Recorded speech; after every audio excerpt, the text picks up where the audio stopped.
안녕하세요. 예스진입니다. 이번 영상은 내 영혼이 내 인생을 계획했다면 에서 고난의 원인과 교훈에 대한 내용입니다.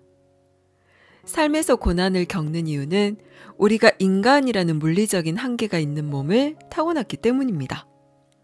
인간으로 태어나는 순간 우리는 죽음으로 달려가고 있으며 늙고 병들고 죽는 것을 우리 에고는 일어나서는 안 되는 끔찍한 일로 여기기 때문에 산다는 것 자체가 고통이고 두려움이 될 수밖에 없는 것입니다.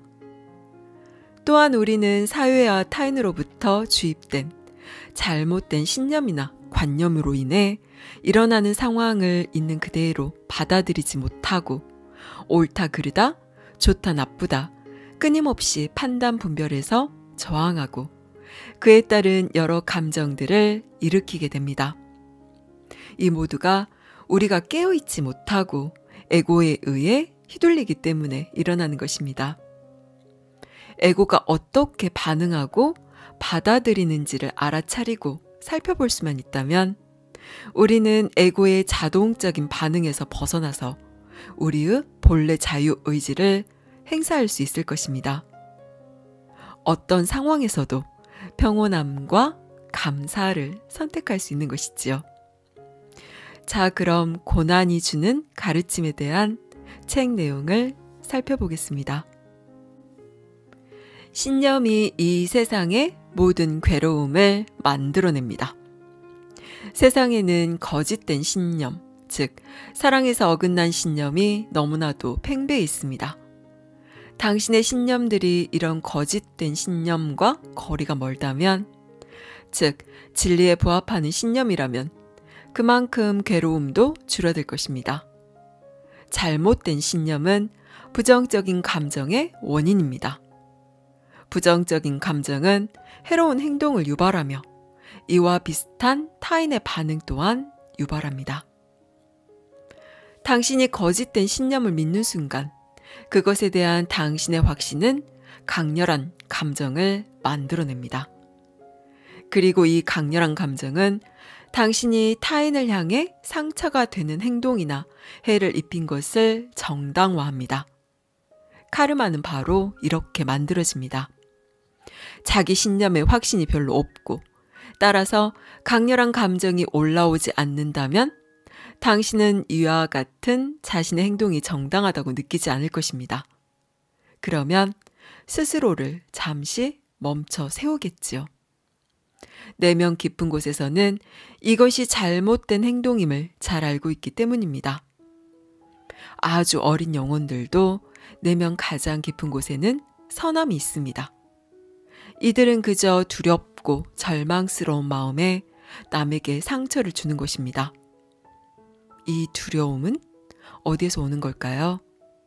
쿡 찌르면 벌컥 화를 내는 내면의 야수와도 같은 이 두려움은 모든 인간의 내면에 잠재되어 있습니다. 이 쿡 찌르는 느낌은 두려움을 부추기는 생각을 품을 때 찾아오며 이런 생각들은 어떤 말이나 행동을 참는 것이 거의 불가능해질 때까지 점점 더 많은 감정을 불러옵니다. 누가 이 생각과 감정에 책임을 져야 할까요? 당신에게 에고가 있다는 것은 당신 책임이 아닙니다. 에고는 당신이 가진 소프트웨어의 일부일 뿐이니까요. 또한 이러한 소프트웨어와 프로그래밍이 만들어낸 생각도 당신의 책임이 아닙니다. 그러나 당신이 경험하는 모든 감정은 당신의 책임이 맞습니다. 감정은 프로그래밍이 만들어낸 생각에 주의를 기울인 결과로 만들어지기 때문입니다. 당신이 겪을 수 있는 고난과 문제의 원인을 요약하자면 다음과 같습니다.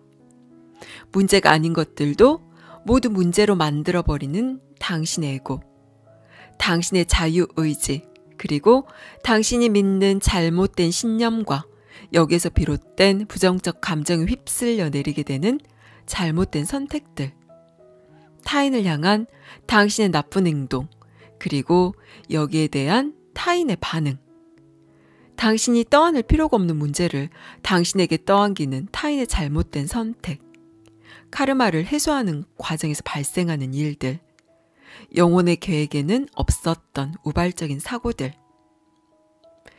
당신이 겪는 고난 중에는 필요에 의해서가 아니라 순전한 용기에서 삶이 시작되기 전에 당신의 영혼이 받아들이기로 선택한 고난도 있습니다.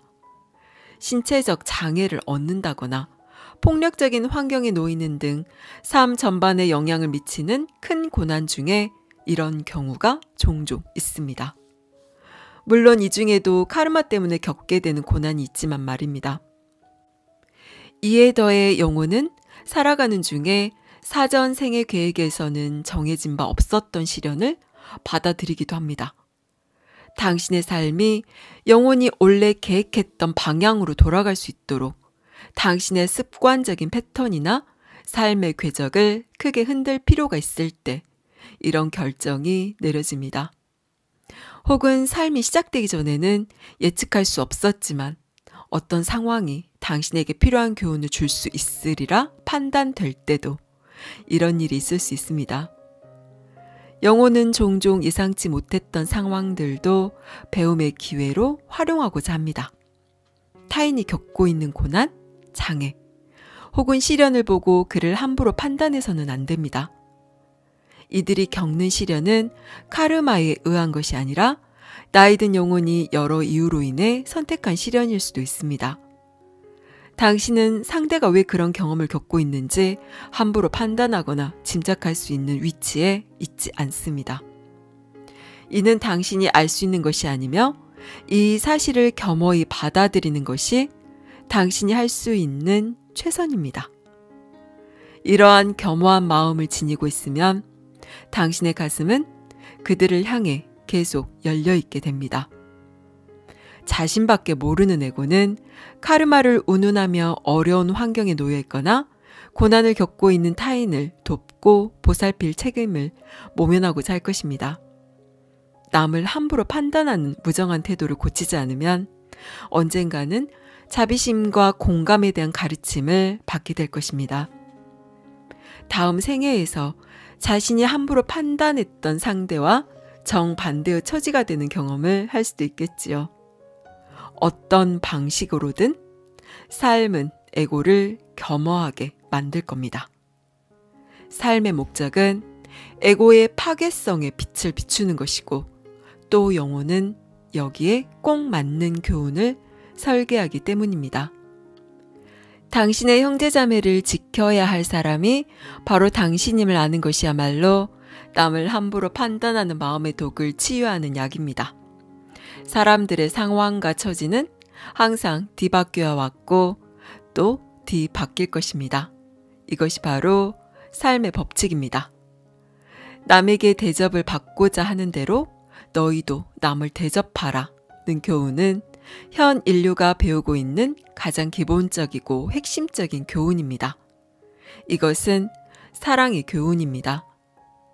삶이 시작되기 전이나 삶을 살아가는 동안 영혼이 선택하는 시련은 카르마적 교훈을 얻기 위해 겪는 고난이나 영혼의 나이가 어리기 때문에 겪게 되는 고난보다는 덜 혹독한 편입니다.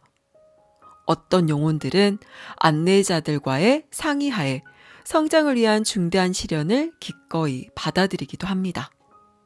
이 시련을 성장의 자양분으로 삼을 수 있을 만큼 자신이 강하다고 믿거나 진화 속도를 높이고자 할 때 이런 결정이 내려집니다. 누군가가 어떤 특정한 선택을 내렸다고 해서 영혼이 실패하는 일은 없습니다. 그러나 가끔 당신은 한 개인이 감당하기에는 너무 큰 고난을 겪기도 합니다. 실제로 육신을 입고 어떤 시련을 직접 겪어보니 너무 복잡하고 혹독하다고 여겨진다면 영혼은 다음번 시련을 선택할 때 좀 더 신중을 기할 것입니다. 고난을 겪는 이유나 원인이 무엇이든 영혼은 그 고난으로부터 교훈을 얻을 수 있으며 또 얻고야 맙니다. 심지어 우발적인 사고에서도 말입니다. 사전에 의도된 것은 아니더라도 영혼은 언제나 거기서 교훈을 얻을 수 있습니다. 그러나 안타깝게도 사람들은 종종 자신이 겪고 있는 고난으로부터 잘못된 결론을 도출하고 올바르지 않은 교훈을 얻곤 합니다. 이들은 남을 탓하거나 피해 의식을 느끼거나 실제와는 달리 자신이 무언가 잘못했다고 느끼곤 합니다. 이런 잘못된 결론은 크나큰 괴로움을 유발하며 사람들을 불필요한 후회와 분노, 복수심, 자기 연민, 증오, 질투, 시기, 수치 혹은 죄책감에 휩싸이게 합니다. 스스로의 경험에 대한 자신만의 믿음과 머릿속 이야기 때문에 사람들은 끔찍한 기분을 느낍니다. 안타깝지만 많은 사람들이 안 좋은 일이 벌어지거나 실수를 저지를 때마다 자신이 이런 끔찍한 기분을 느껴야 마땅하다고 믿습니다. 따라서 이들은 자기 혐오와 후회, 죄책감, 수치심으로 자신을 계속해서 벌합니다. 하지만 이래서는 아무런 도움도 되지 않습니다. 자신을 이런 식으로 벌하는 일이나 타인에게 복수하는 일은 당신이 힘든 시기로부터 배워야 할 교훈과 반대되는 행동입니다. 당신은 자신과 타인을 향한 이해심, 자비심, 수용, 그리고 용서를 통해 이런 감정을 극복해야 합니다. 이것이야말로 삶의 고난에 대한 답입니다. 당신이 해야 할 일은 이게 전부입니다.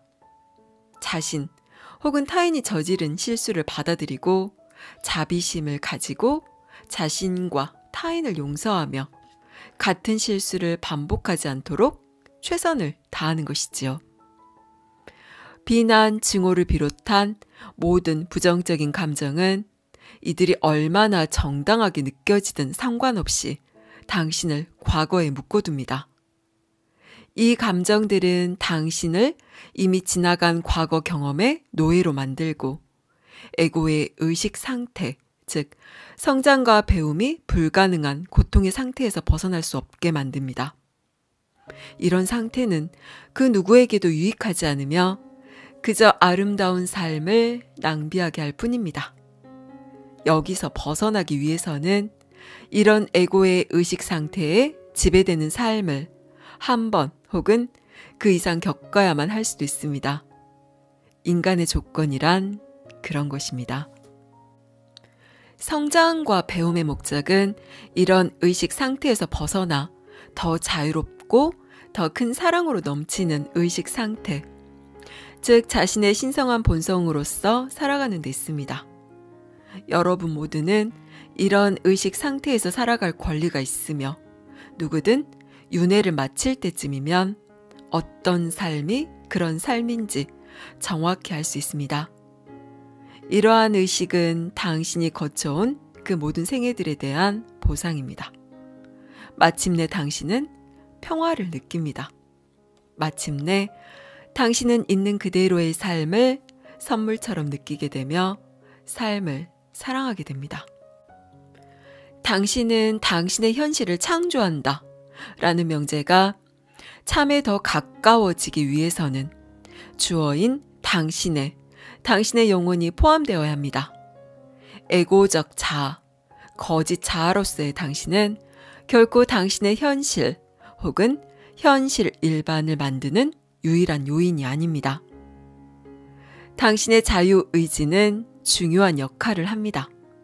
하지만 당신의 영혼 또는 신의 의지야말로 당신의 삶에서 벌어지는 모든 일의 궁극적인 결정권자이며 이런 일들에는 타인의 자유의지가 영향을 미치기도 합니다.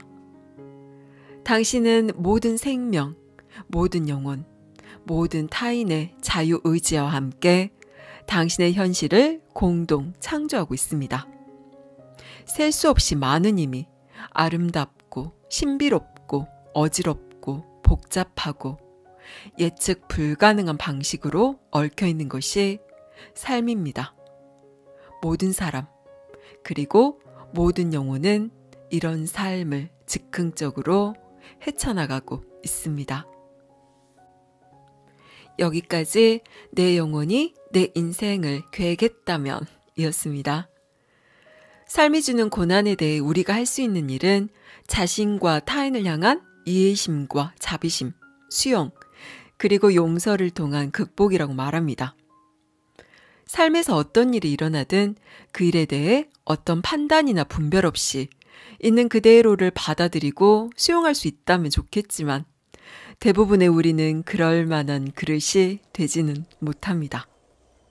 어떤 상황에 대해 일어나는 부정적인 감정에 휩싸여 헤어나오지 못하기도 하고 타인을 향한 적개심과 분노, 원망으로 인해 자신의 삶을 낭비하기도 합니다. 하지만 이건 우리가 더 깊은 삶의 본질을 꿰뚫지 못하고 더 큰 시야로 바라보지 못하기 때문에 생기는 고통입니다. 삶에서 일어나는 고통이나 고난은 나를 괴롭히기 위해 일어나는 일이 절대 아닙니다. 나를 고통스럽게 하고 해를 입힌 타인은 내 삶의 악마가 아닌 천사일 수 있습니다. 우리는 진실이 무엇인지 결코 알 수 없으며 그 안에 담긴 큰 그림을 볼 수가 없습니다. 또한 우리는 자신의 자유의지대로 상황을 해석하고 판단하며 반응한다고 생각하지만 대부분은 에고의 자동적인 반응에 불과합니다. 이미 프로그램 되어진 대로 생각하고 반응하는 것입니다. 하지만 우리가 자신의 진짜 자유의지를 행사한다면 우리는 상황과 타인을 전혀 다른 관점에서 바라보고 이해할 수 있습니다. 이미 고정된 시야에서 벗어나서 다른 관점에서 바라보면 그동안 보지 못했던 것들이 알아지고 이해가 되면서 기존에 내린 선택과는 다른 선택을 내릴 수가 있는 것입니다. 그러면 어떻게 하면 에고의 프로그램에서 벗어나서 자신의 자유의지를 행사할 수 있는 것일까요? 에고가 어떻게 생각하고 해석하고 반응하는지를 한 발 떨어져서 바라보세요. 그리고 그 해석과 생각이 틀릴 수도 있다는 것도 기억하세요. 그러면 어떤 상황이나 타인에 대해 일어나는 감정과 반응을 내가 선택할 수 있는 공간이 생깁니다. 감사합니다. 사랑합니다.